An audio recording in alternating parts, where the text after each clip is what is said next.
We are going to go through 2015 paper 1 question 14. So this is on the topics of prime factorization, highest common factor and lowest common multiple. So part A, express 450 as a product of its prime factors. So how do you express a number as a product of its prime factors? You have to start dividing it by its prime factors. So we start with the smallest prime factor, which is 2.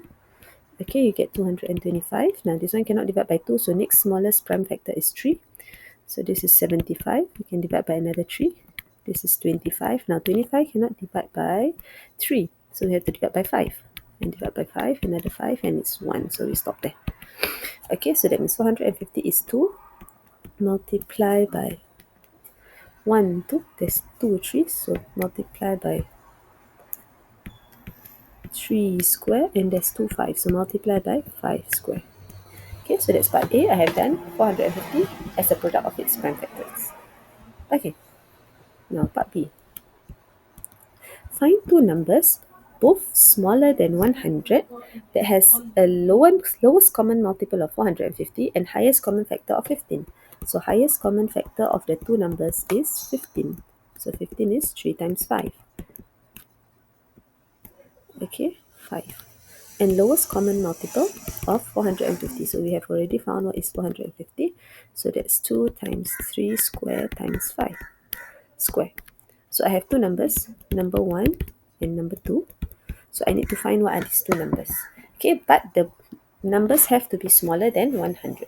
Now let's look at highest common factor. When you say highest common factor means both these numbers must have this factor 15. Why? Because it's a factor, common factor between two numbers. So both numbers must have 15. So let's put 15, which is 3 times 5 at both numbers. Okay, now let's look at the common multiple. So when they say common multiple means these numbers that make up the common multiple, it must exist in either number 1 or number 2. Okay, it cannot exist in both because then it will be a common factor. So it's either 1 or 2. So let's see. I have a number 2 here. So either number 1 or number 2 will have a 2 times. So let me add it to number 1. So number 1 is 2 times 3 times 5, which is 30. I have to keep checking because it both have to be smaller than 100. So next, I have two trees here. Okay, 3 square. Now, one of the numbers must have a 3 square. Cannot be both numbers because then it will be a factor. Because it's a multiple, so only one of the numbers can have a 3 square. So let's say I put the 3 square on number 1. Let me just check. 2 times 3 square times 5 is 2 times 9, 18. 18 times 5 is 90. 90. Am I still smaller than 100? Yes. So I have 2. I have 3 square. Now I have 5 square. I cannot put 5 square on number 1 because number 1 is already up to 90. It has to be smaller than 100. Once I multiply by another 5, it will be bigger than 100. So let me put the next 5 at number 2. So 5 square at number 2. So number 2 is 3 times 5 square. And that is equals to 75. So let's see. So have I got the two numbers? Yes. So this number is 90 and this number is 75. So these are my two numbers. So I'm done with question number 1.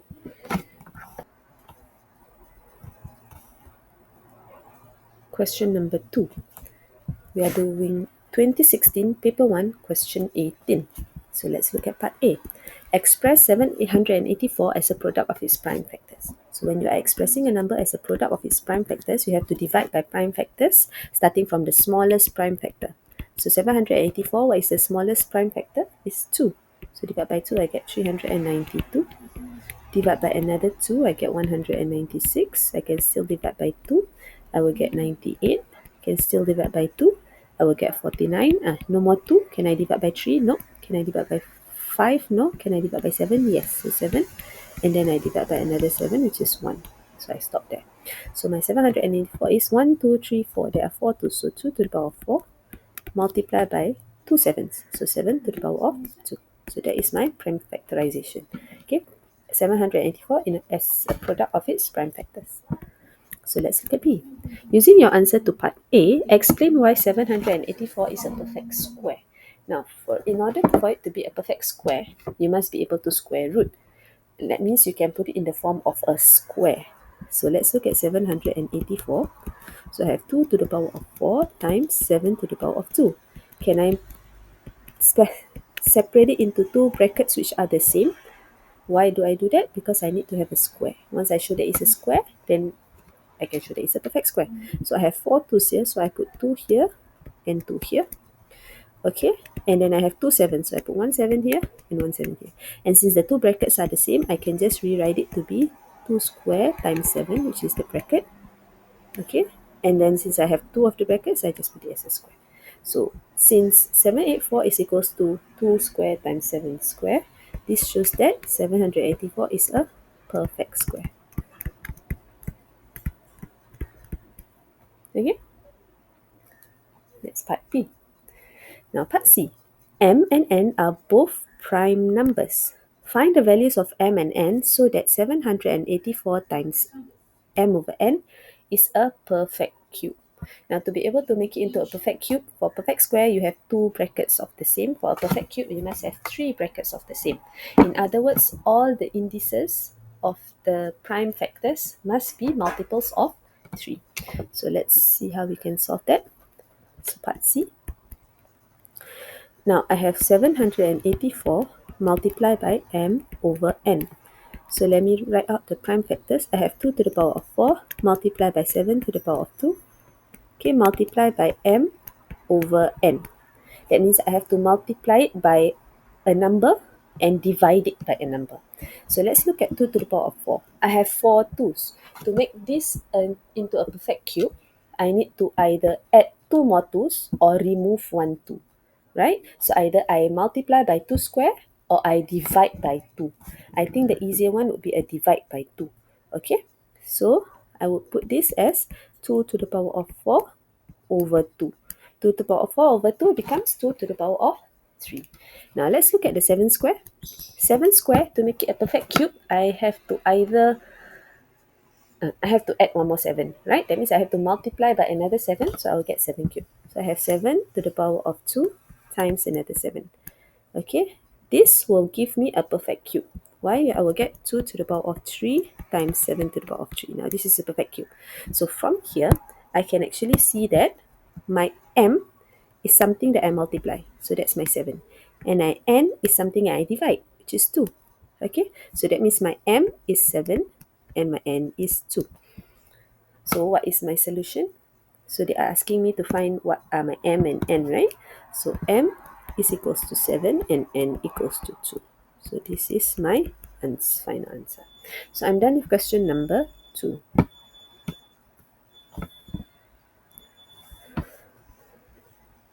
Question number 3, 2017 paper 1, question number 18. So use prime factors to explain why 28 multiplied by 63 is a perfect square. Now, since they want to use prime factors, so I have to make it into prime factorization or express it as a product of its prime factors. So 28 is equals to, so let me do the prime factorization, 28. So start with the smallest prime number, 2. Divide by 2 is 14. I can divide by 2 again, so that's 7. Then I have to divide by 7, which is 1. So 2 square multiplied by 7. Now how about 63? Prime factorization of 63. So smallest prime factor is 2, but I cannot divide 63 by 2, so I have to divide by 3. Okay, I will get 21. Now I can divide it again by 3. I will get 7, then I divide it by 7 and I get 1. So I stop there. So 63 is 3 square multiplied by 7. So now the question says 28 multiplied by 63. So if I take 28 multiplied by 63, I multiply the numbers, means I multiply the prime factorization of the numbers, also the prime factors. 3 square times 7. Okay, and what do I get? 2 square times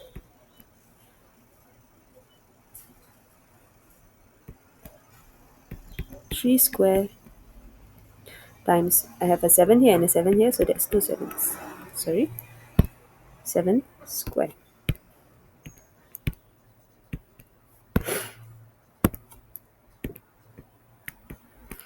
Okay, now I have to show that it's a perfect square, means I have to show that I can make it into two brackets and it can become a square. So can I divide it into two brackets? Yes, I have 2 here. So 2 here and 1 2 here, 1 2 here, and 1 3 here and 1 3 here, and 1 7 here and 1 7 here. Okay, so since the brackets are the same, I can actually just combine them into one bracket with a square. So this shows that it is a perfect square.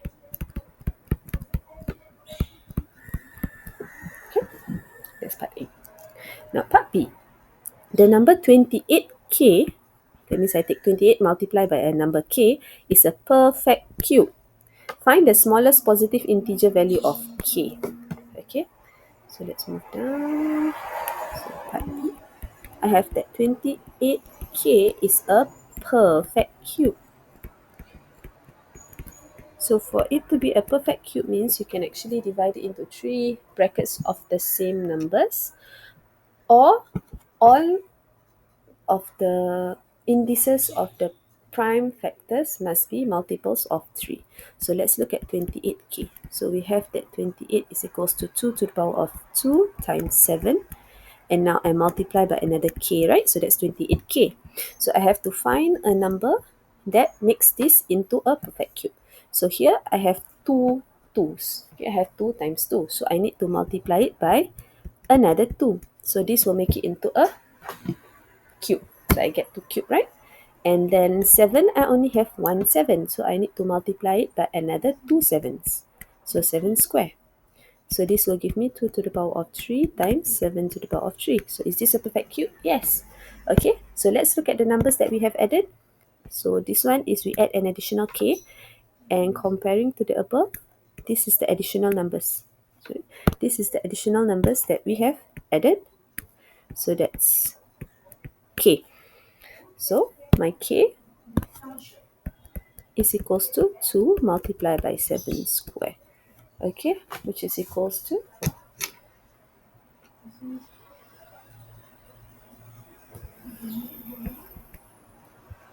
49 times 2, 98. So that's my final answer. So I'm done with question number 3.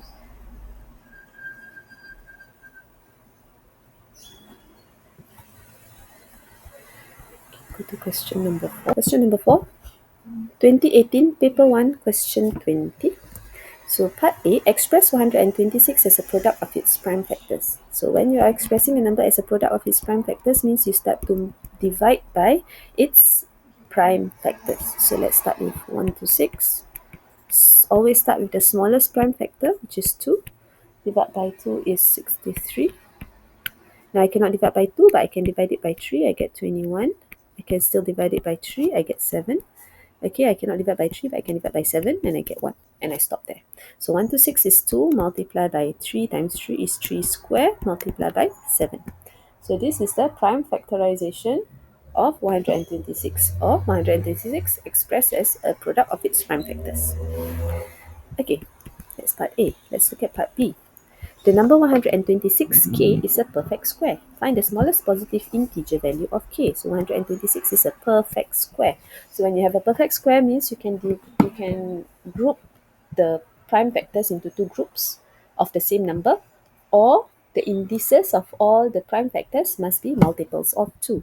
So let's see, 126k is equals to 2 times 3 squared times 7, and I multiply by a integer k. Okay, so I have to add numbers, okay, such that this 1 to 6 times k becomes a perfect square. So let's see, I have only 1, 2. To make it into a perfect square, I need 2 square. So I need to multiply by another 2. Okay, and 3 square is already a square number. So I'll just leave it as that. And 7, I need to multiply it by another 7. So I will get 7 square. So this will give me 2 square times 3 square times 7 square. So let's see what are the numbers that we added. Okay, so we added a k here, and we added a 2 here and a 7 here. So that means k is 2 multiplied by 7. Okay, so my k is equals to 2 times 7, which is equals to 14. So that is my answer. Now let's look at part C. Okay, x is a number between 200 and 300. Okay, the highest common factor of x and 126 is 21. So there is a highest common factor between this number x and number 126. The highest common factor is 21. So find the smallest possible value for x. Okay, so let's look at the part C. The HCF is equals to 21, which is equals to 3 multiplied by 7. So 3 times 7. Okay, so I have two numbers, 1 to 6 and x. So 1 to 6 is 2 to the power 2 multiplied by 3 square multiplied by 7. And x is a number which I do not know what. But I know that the HCF of 1 to 6 and 1 to 6 and x is 21. Means this 21 must exist in both 1 to 6 and x. Do I have 21 in 1 to 6? Yes, I have a 3 and I have a 7. So x will have the same 3 multiplied by 7 because it's a factor of x. Now, x is a number between 200 and 300. So I need to look for the smallest possible value of x. So I have to keep on adding prime numbers which are not the same as 1 to 6, because if the prime numbers is the same as 1 to 6, then it will be a common factor. The only common factor is 3 and 7. So I cannot add numbers which are already in 1 to 6. I have to add other numbers. Okay, but I have to start checking from the smallest number because I want the smallest possible value of x. Okay, but keep in mind my x has to be between 200 and 300.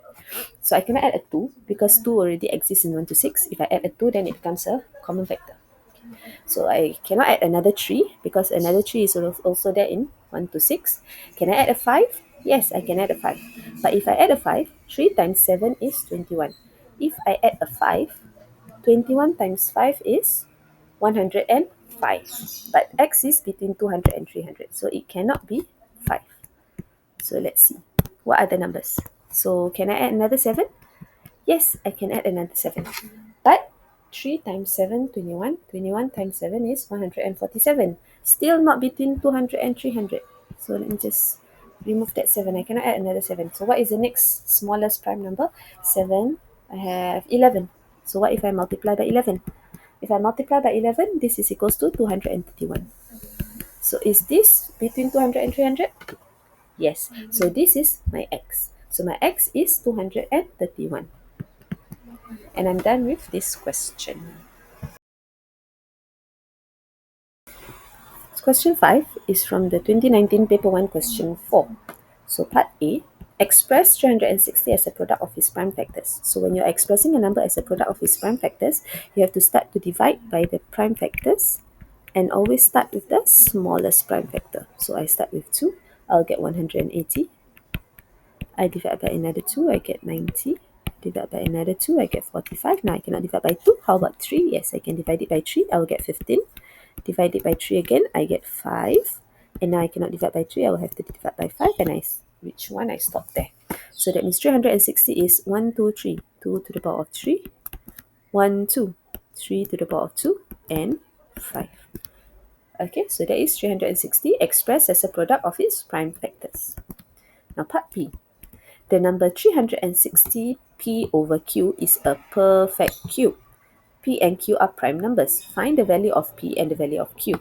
So p and q means you multiply by a p and you divide by a q. And you need it to make it into a perfect cube. So a number that is a perfect cube, you can group the prime factors into 3 groups of the same number, or the indices of the prime factors must be multiples of 3. Okay, that is perfect cube. So let's look at it. 360 p over q is the same as writing 360 is 2 to the power of 3 multiplied by 3 to the power of 2 multiplied by 5 multiplied by p divide by q. So let's see. 2 to the power of 3 is already a cube, so I can just leave it there. Okay. 3 to the power of 2, 3 square is not a cube. So to get it to be a cube, I need to multiply by another 3. So 3 square times 3. And then let's look at 5. Now I have only one 5. If I want to make it a cube, I have to multiply by another 2 5s. But I actually have another option because I have to divide by q. That means if I divide by 5, then there's no more 5. Then I don't have to worry about 5 being a cube or not a cube. Okay, so I'll just divide this by 5. So the answer would be 2 to the power of 3. Sorry, just I have another 5 here, right? Yeah. So that will give me my 360. Then I divide by 5. So this is 2 cube. Okay. Multiply by 3 square times 3 is 3 cube. And then 5 divided by 5 is 1. So my answer is 2 cube times 3 cube, and this is a perfect cube. Therefore, let's see what are the things that we have added. We added a multiply by a p, which is 3, and we divide by a q, which is 5. Okay, so therefore, my answer p is equals to 3 and my q equals to 5. There you go. I'm done with this question.